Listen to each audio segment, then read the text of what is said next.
ज्या 68 वर्षीय वडिलांनी आपल्या मुलाला शहराचा साहेब बनवण्यासाठी आपल्या वडिलोपार्जित वाड्याचा आणि किडनीच्या उपचारांचा त्याग केला, त्याच 68 वर्षीय वडिलांना मुलाने आपल्या नातवाच्या वाढदिवसाच्या पार्टीत त्यांना वेटरचा ट्रे दिला. निर्लज्जपणाची हद्द पार केली. जेवणाच्या टेबलावर जागा अपुरी पडल्याने मुलगा पाहुण्यांसमोर म्हणाला, "बाबा, तुम्ही बाहेर जा. उरलेलं अन्न तुम्ही नंतर खाऊ शकता." त्या एका क्षणात आतला वडील मरण पावला होता आणि एक बंडखोर वडील जागे झाले होते. त्यांनी आपल्या मुलाच्या यशाबद्दलचे खरे काळे सत्य असलेली लाल डायरी सर्वांसमोर फेकली आणि ते घर सोडलं. 3 वर्षानंतर जेव्हा तोच मुलगा त्याच्या बुडत्या कंपनीला वाजवण्यासाठी शहरातील सर्वात मोठ्या रेस्टॉरंट मालकाकडे गेला, तेव्हा बॉसच्या समोर फिरत्या खुर्चीवर तोच बेघर बाप, ज्याला अपमानित केलं गेलं होतं, त्यांना बसलेलं पाहून त्याचा आत्मा थरथर कापला. मित्रांनो, खूपच इंटरेस्टिंग स्टोरी आहे. शेवटपर्यंत नक्की पहा. नात्यांचे अनाथाश्रम. जेव्हा गावातील त्या जुन्या हवेलीच्या मुख्य दरवाजाचे कुलूप ठोठावले, "अरे देवा!" या आवाजाने घर बंद झाल्यावर 68 वर्षीय दीनानाथजींचे हृदय धडधडत होते. हे फक्त विटा आणि दगडाचं घर नव्हतं, ते त्यांच्या पूर्वजांचे प्रतीक होते. त्यांच्या पत्नीची आठवण होती आणि त्यांच्या स्वतःच्या जीवनाचे प्रतीक होते आणि त्यांचा मुलगा समीरचे बालपण होते. पण आज सर्व काही विक्रीसाठी होते. का? मी स्वतःला समजावून सांगितले, ही ओढ कशासाठी दीनानाथ? हे सर्व फक्त विटा आणि माती आहेत. माझी खरी संपत्ती तर आता माझा मुलगा आहे. माझा मुलगा समीर आहे. आता माझं म्हातारपण त्याच्यासोबतच. माझा नातू आरवसोबत खेळवण्यात घालवले जाईल. मी शहरात माझ्या घरी जात आहे.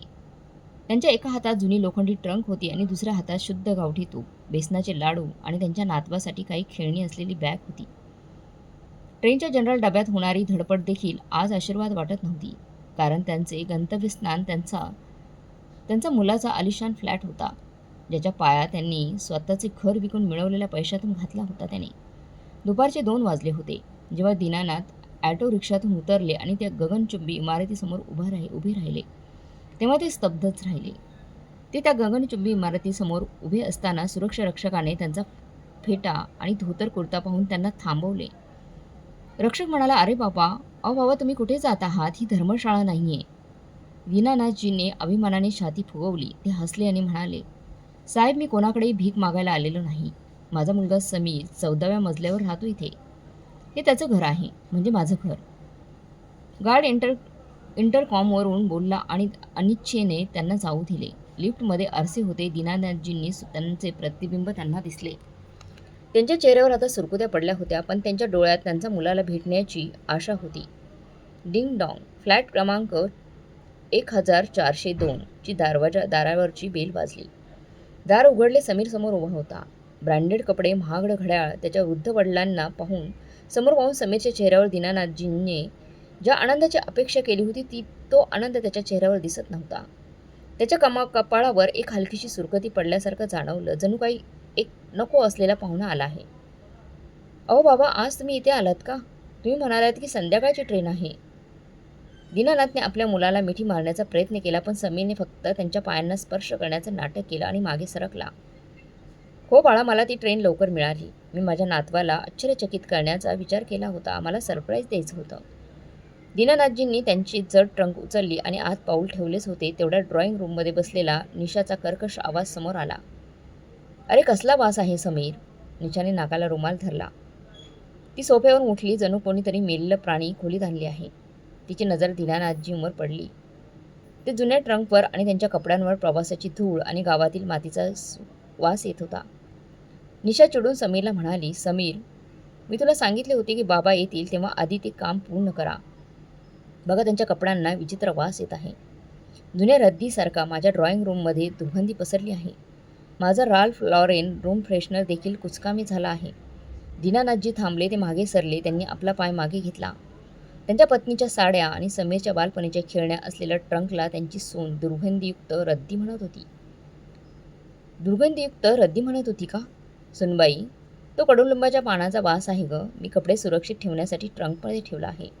आणि बघ, मी तुमच्यासाठी शुद्ध गावठी तूप आणले आहे." निशाने हात हलवत त्यांना थांबवले. "बाबा, प्लीज, हे तूप आणि तेल तुमच्याकडेच ठेवा. आम्ही ऑलिव्ह ऑइल खातो. त्यात एवढे कोलेस्ट्रॉल नसते." आणि समीर ऐक. निशाने समीरला एका कोपऱ्यात ओढले, पण तिची कुजबूज दीनानाथपर्यंत स्पष्टपणे ऐकू येत होती. समीर, माझे लक्षपूर्वक ऐक. मी उद्या एक किटी पार्टी करणार आहे. माझे सर्व हाय प्रोफाईल मैत्रिणी येत आहेत घरी. जर त्यांना तुझे वडील या वेशात किंवा त्यांच्या या लोखंडी ट्रंकला पाहुण्यांच्या खोलीत पाहिले तर माझी इज्जत जाईल. माझा काय आदर राहील त्यांच्यासमोर? त्यांचं सामान पाहुण्यांच्या खोलीत ठेवले जात नव्हते. समीर, जो नेहमीच त्यांच्या पत्नीसमोर कणाहीन दिसत होता, तो तिचंच ऐकत होता. तो शांत आवाजात म्हणाला, पण निशा, बाबा कायमचे राहण्यासाठी आले आहेत. आपण त्यांना कुठे झोपवणार? कुठे राहणार बाबा आपल्या घरात? स्वयंपाकघराच्या शेजारील स्टोर रूम रिकामी आहे. त्यांचे सामान तिथे ठेवा. असो, तिथे एक जुनी खाट आहे. त्याच्यासाठी ती पुरेशी आहे. समीर, खोल्या फक्त पाहुण्यांसाठी आहेत, कायमस्वरूपी रहिवाशांसाठी नाहीत. आणि त्यांना समजावून सांग की जेव्हा माझ्या मैत्रिणी येतील तेव्हा त्यांनी त्यांच्या खोलीतून बाहेर पडू नये. समीर मागे वळाला. तो निदानजींच्या डोळ्यात पाहू शकला नाही. बाबा, पाहुण्यांच्या खोलीत अजूनही काही नूतनीकरणाचं काम बाकी आहे. तिथे काम चालू आहे. AC देखील खराब आहे, म्हणून काही गोष्टी आत्ताच करायच्या आहेत. काही दिवस तुम्ही स्टोर रूममध्ये स्वतःला समायोजित करू शकाल का? राहू शकाल का स्टोर रूममध्ये? दीनानाथजीने त्यांच्या मुलाच्या चेहऱ्याकडे पाहिले. त्यांना समजले की AC बिघाड नव्हता, तर त्यांच्या मुलाचा हेतूच वेगळा होता. ज्या मुलासाठी त्यांनी आपला बंगला विकला, पण त्यांना कळले की त्यांच्या मुलाच्या 3 BHK फ्लॅटमध्ये त्यांच्यासाठी चांगली खोली पण नाही. पण एका वडिलांचं मन आपल्या मुलाला लाजताना पाहण्यास सहन करू शकले नाही. त्यांनी खोट्या हास्यामागे आपल्या दुखावलेल्या भावना लपवल्या आणि शांत राहिले. ठीक आहे बाळा, मला ACची सवय नाही. मी उघड्या हवेचा माणूस आहे. तू मला सांगशील ना, तिथे मी झोपेन. माझ्यासाठी तुझे घर मंदिर आहे. समीरने सुटकेचा निश्वास सोडला. त्याने चौकीदाराला बोलावले. छोटू, ही ट्रंक आणि बाबांचे सामान स्टोरूममध्ये ठेव. आणि हो, वास घालवण्यासाठी ते फिनाईल पुसून टाक. दीनानाथने त्यांची बॅग उचलली आणि खिडकी नसलेल्या लहान खोलीत गेला, जिथे जुन्या वर्तमानपत्रांच्या तुकड्यांचे आणि तुटलेल्या फर्निचरचे ठीक होते. अंधाऱ्या खोलीत प्रवेश करताच त्यांना जाणवले की गावात तो मालक होता आणि इथे शहरात तो आता त्यांच्या मुलाचे वडील नव्हते, तर घरात फक्त एक कचरा होता. वेळ वाळूसारखी निसटत चालली होती आणि घरातील दीनानाथजींचा दर्जा वडिलांपासून कमी होऊन वेतन न मिळालेल्या नोकरापर्यंत गेला होता. ज्या शरीराने 68 वर्ष कष्ट करून मुलाला वाढवले होते, आज त्याच मुलाच्या घराच्या एका कोपऱ्यात पडलेले निरुपयोगी बनले होते. त्यांची दैनंदिन दिनचर्या आता अलारामने सुरू होत नव्हती, तर भीतीने सुरू होत असे. ते पहाटे 5 वाजता उठायचे. ACच्या थंड हवेमुळे आणि स्टोअर रूमच्या ओल्यापणामुळे त्यांना वेदना होत होत्या, पण त्याला कोणण्याचीही परवानगी नव्हती. ते लंगडत दूध आणण्यासाठी सोसायटीच्या गेटपर्यंत चालत जायचे. लिफ्ट अनेकदा बिघडलेली असायची, म्हणून 3 मजल्यांच्या पायऱ्या चढायचे. ते वर्तमानपत्र आणि भाज्या घेऊन यायचे. त्यांना श्वास घ्यायलाही त्रास व्हायचा. छातीत दुखायचं, पण जर मी 5 मिनिटेही उशीर केला तर निशा त्यांना टोमणे मारायला तयार असायची. बाबाजी, आज पुन्हा उशीर झाला. आरवचे जेवण कोण पॅक करणार? मला जिमला जायचं आहे. तुम्ही फक्त कारणे सांगत आहात. त्या घरात दीनानाथला बाबूजी म्हटले जायचे, बाबा नाही. जणू तो एखाद्या जुन्या नोकराला हाक मारत होता. आता त्याची स्थिती घरातील CCTV कॅमेरा आणि डिलिव्हरी बॉयपेक्षा जास्त काही नव्हती. दुपारच्या जेवणाची वेळ झाली होती. जेवणाचे टेबल विविध पदार्थांनी सजवले होते. शाही पनीर, दाल मखनी आणि बटर नान. घरात सुगंध दरवळत होता. दीनानाथजी मध्ये बसून सुक्या रोट्याची वाट पाहत होते, पण भुकेमुळे त्यांना हॉलमध्ये जावे लागले. तेवढ्यात निशाने त्यांना पाहिले. अरे बाबूजी, तुम्ही परत आलात. बरं झालं. बघा, आरव जेवत नाहीये. तुम्ही त्याला तुमच्या मांडीवर घ्या आणि बाल्कनीत फिरायला घेऊन गेल्यानंतर त्याला खायला द्या. समीर आणि निशा खुर्चीवर बसले होते. दीनानाथजी जड थरथरत्या हातांनी 7 वर्षाच्या आरवला आपल्या मांडीवर घेतले. त्याची पाठ वाकलेली होती. त्यांनी आरवला खायला दिले, जरी त्यांचे स्वतःचे पोट भुकेने गडगडत होते. समीरने एक गरम नान तोडला आणि पनीरमध्ये बुडवून तोंडात घातला. दीनानाथचे डोळे त्या घासावर खिळले होते. त्यांच्या तोंडाला पाणी सुटले. समीर म्हणेल अशी आशा बाळगून त्याने आपल्या मुलाकडे पाहिले. बाबा, तुम्हीही बसा. पण त्यांच्याकडे न पाहता समीर निशाला म्हणाला, निशा, पनीरमध्ये थोडं मीठ कमी आहे. पुढच्या वेळी काळजी घे. वडिलांची भूक कोणाच्याही लक्षात आली नाही. तेवढ्यात आरवने हात हलवला आणि जेवणाची प्लेट दीनानाथच्या कपड्यांवर पडली. निशा ओरडली, अरे बाबूजी, तुम्हाला मुलं सांभाळता येत नाहीत का? तुम्ही माझ्या महागड्या कार्पेटवर डाळ सांडली. आता ते कोण साफ करणार? जा, आधी ते स्वच्छ करा. त्या दिवशी भुकेलेले दीनानाथ त्यांच्या नातवाचे सांडलेले अन्न स्वच्छ करण्यासाठी खाली वाकले. आणि सर्वात वेदनादायक गोष्ट म्हणजे जेव्हा समीरने त्यांच्या वडिलांचे म्हणणे ऐकू येऊ नये म्हणून टीव्हीचा आवाज वाढवला होता. एके दिवशी निशाचे आईवडील भेटायला आले होते. स्वयंपाकघरात मिठाई बनवण्याची तयारी सुरू होती. काजू कतरी, समोसे आणि खीरच्या सुगंधांनी दीनानाथजींना चक्कर आली. दीनानाथजी यांना मधुमेह होता. दुपारचे 3 वाजले होते. सकाळपासून त्यांनी चहाशिवाय काही घेतले नव्हते. अचानक त्यांची दृष्टी काळी पडू लागली. त्यांचे हातपाय थंड पडले. त्यांना वाटले की ती पडतील. ते स्वयंपाकघराच्या दाराशी अडखळले, जिथे निशा तिच्या आईसोबत हसत होती. दीनानाथजी थरथरत अडखळत म्हणाली, सुनबाई, मुली, मला थोडं काहीतरी खायला दे. माझे हात थरथरत आहेत. माझी साखर कमी झाली आहे. मला चक्कर येत आहे. जर मी काही खाल्लं नाही तर मी पडेल. निशाने त्यांचे शब्द मध्येच थांबवले. निशाचा चेहरा तिच्या संभाषणात व्यत्यय आला हे पाहून लाल झाला. तिला तिच्या आईसमोर लाज वाटली. ती रागाच्या भरात त्यांच्याकडे आली आणि हळूवारपणे म्हणाली, विषारी आवाजात कुजबुजली, बाबूजी, तुम्हाला लाज वाटत नाही का? तुम्ही इथे का आला आहात? माझे आईवडील इथे आहेत. आम्ही सगळे हसत आणि विनोद करत आहोत आणि तुम्ही तुमच्या भिकाऱ्या चेहऱ्याने इथे आला आहात. मला थोडं खायला द्या म्हणून. मला ते थोडं खायला द्या असं म्हणताय. अरे, तुम्ही धीर धरू शकत नाहीत का? पाहुण्यांसाठी सध्या एक खास थाळी तयार केली जात आहे. जर मी माझ्या जुन्या तुटलेल्या स्टीलच्या प्लेटमध्ये तुम्हाला जेवण वाढले तर माझे वडील काय विचार करतील? मी माझ्या सासऱ्यांना जेवण देत आहे. आज जा, पाहुणे गेल्यानंतर जेवा. इथे काही करू नका. निशा स्वयंपाकघरात निघून गेली. दार त्यांच्या तोंडावर जोरात बंद केले. दीनानाथजींच्या डोळ्यातून अश्रू वाहू लागले. त्यांचे शरीर वाकले होते. जर त्यांनी काही खाल्ले नसते तर ते तिथेच बेशुद्ध पडले असते.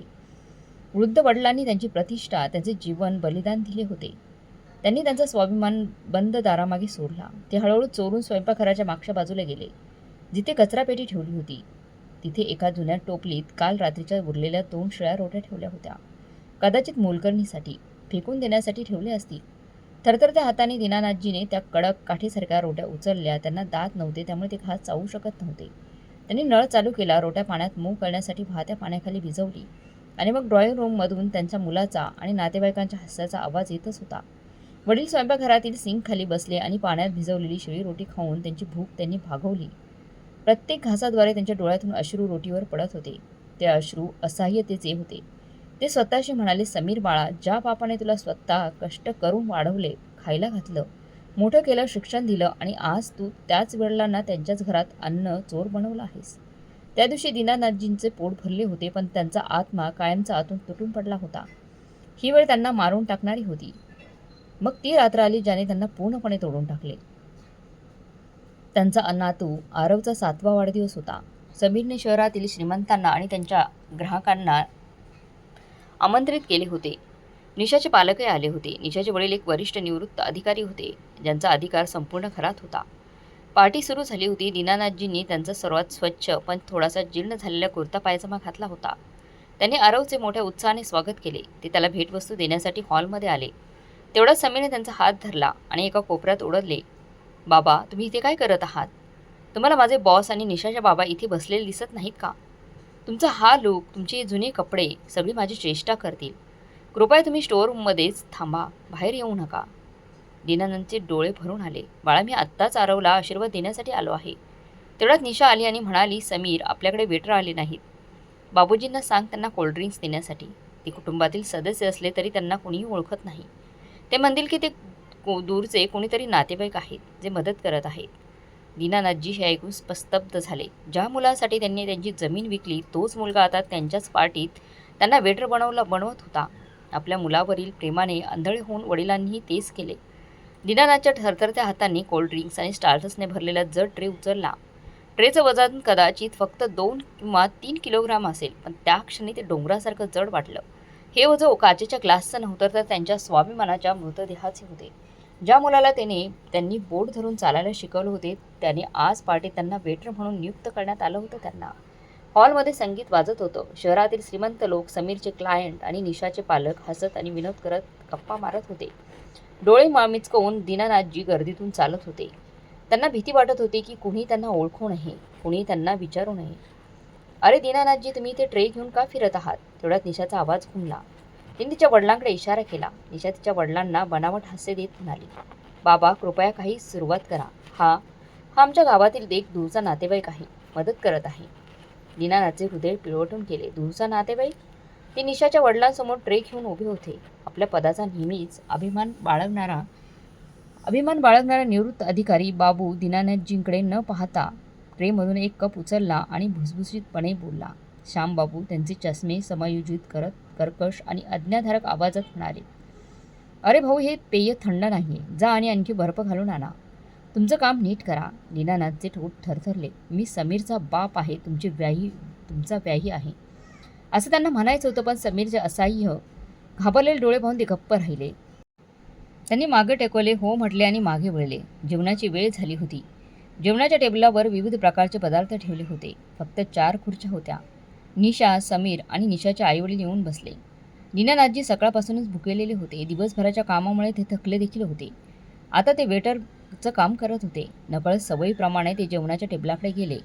त्यांना वाटले की त्याच्या मुलाने एक अतिरिक्त खुर्ची मागवली असेल. दीनानाथने रिकाम्या खुर्चीच्या हँडलवर हात ठेवला आणि खुर्चीवर बसण्याचा प्रयत्न करत असतानाच तेवढ्यात निशाचे वडील श्यामबाबू यांनी त्यांचा चमचा त्यांच्या प्लेटवर मारला आणि दीनानाथजींकडे पाहिले.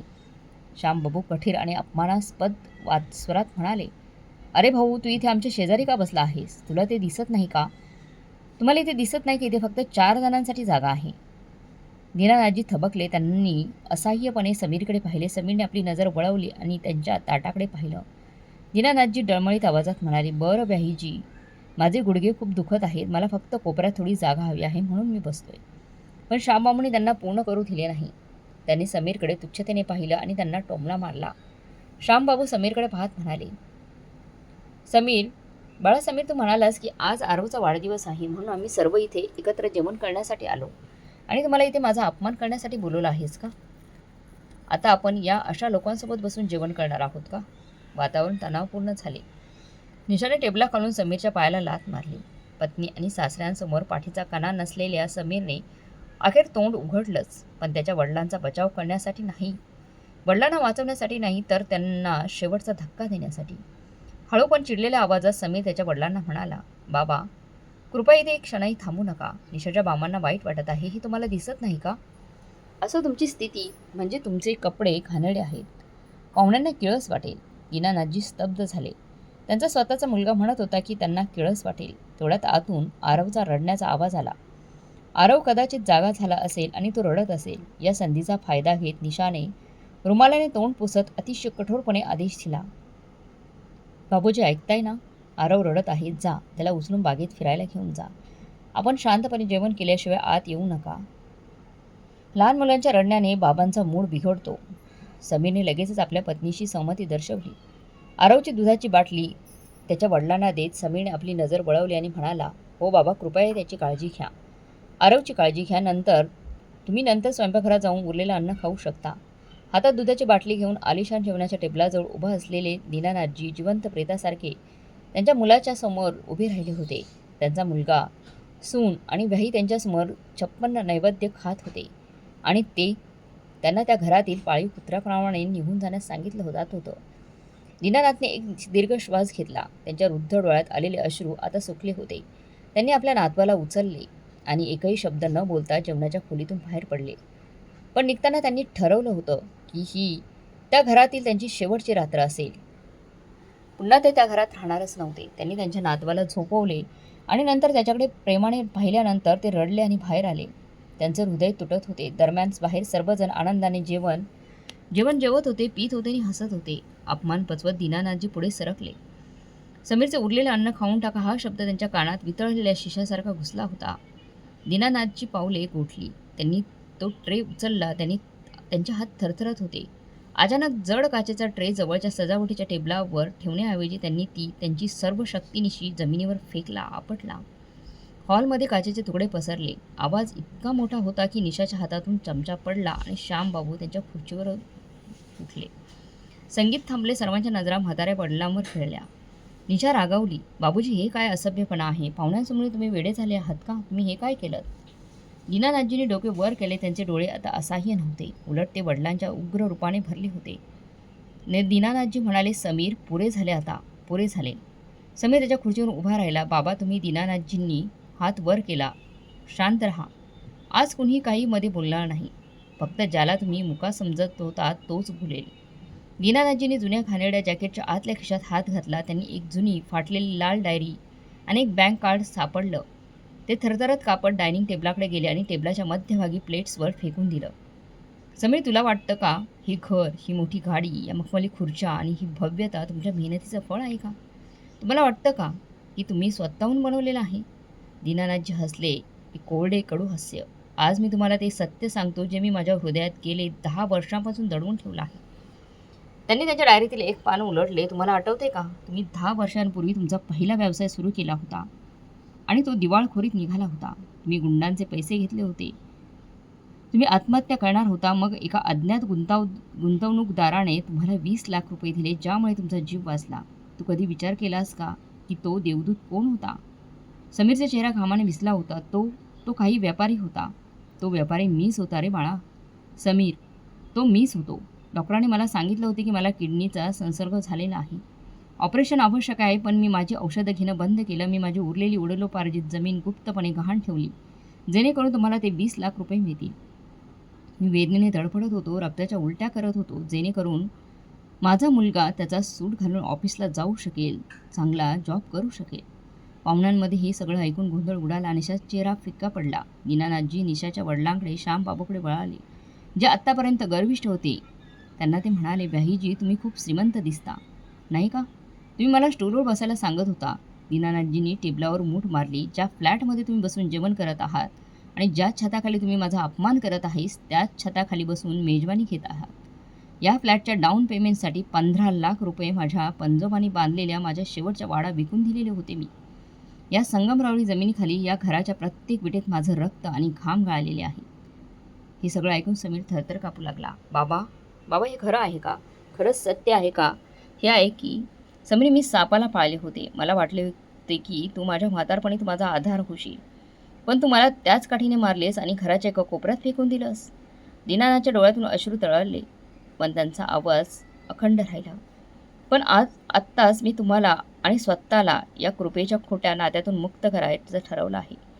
निशा अडखळली. "बाबाजी, तुम्ही निघताय इतक्या उशिरा?" "हो सुनबाई, मी जात आहे. कारण ज्या वडिलांना तुम्ही तुमच्या जेवणाच्या टेबलावर खुर्ची देण्यास पात्र मानत नाही, तो बाप आता तुमच्या आयुष्यात असण्याच्या लायकीचाही नाही. मी वेटर झालो, नोकर झालो, आया झालो, हे मी सगळं सहन केलं, पण आज तू माझा जीव मारलास." समीर पुढे म्हणाला, "बाबा, तुम्ही कुठे जाणार? अनाथ आश्रमात?" दीनानाथजीने त्यांच्या मिशा फिरवल्या. "अनाथ आश्रम नाही. दीनानाथ कधीही कोणाच्या तुकड्यावर वाढला नाही आणि भविष्यातही कधी वाढणार नाही. माझं कौशल्य अजूनही माझ्या हातात आहे. मी रस्त्यावर एक स्टॉल लावेन, फुटपाथवर झोपेन, भीक मागेन, पण तुमच्या सोन्याच्या पिंजऱ्यात गुदमरून मरणार नाही. तुमच्या शिळ्या भाकरीबद्दल आणि या अपमानाबद्दल अभिनंदन." दीनानाथ वळले आणि आरवकडे गेले. तिथेच घाबरून उभे असलेल्या आपल्या नातवाच्या कपाळावर चुंबन घेतले. "मला माफ कर आरव, तुझे आजोबा जात आहेत. फक्त प्रार्थना कर की तू मोठा होऊन तुझ्या वडिलांसारखा होऊ नकोस." आणि त्याच क्षणी रात्री 11 वाजता दीनानाथजीने त्या आलिशान फ्लॅटचा दरवाजा उघडला आणि अंधारात गायब झाले. समीर लिफ्टकडे धावत गेला आणि ओरडला, "बाबा, बाबा!" पण ते आधीच निघून गेले होते. दीनानाथजीने मागे वळून पाहिले नाही. काळाचे चक्र फिरले आणि ते इतके वेगाने फिरले की वरून लोक जमिनीवर आले. त्यांच्या जाण्याने समीरच्या कुटुंबाचे आशीर्वादच नाहीसे झाले. त्यांच्या वडिलांचे गुप्त आशीर्वाद आणि आर्थिक आधार थांबला. कर्जावर चालणाऱ्या समीरच्या व्यवसायाला मंदीचा अचानक फटका बसला. घरी दररोज अडचणी येऊ लागल्या.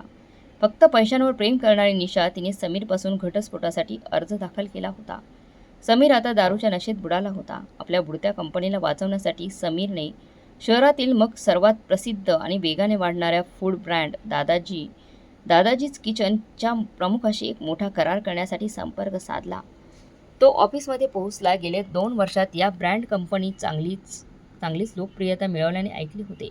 त्याच्या मालकाची देशी चव आणि हाताची जादूने लोकांना भुरळ घातली होती. मोठे गुंतवणूकदार रांगेत उभे होते. समीर रिसेप्शनिस्टवर वाट पाहत होता.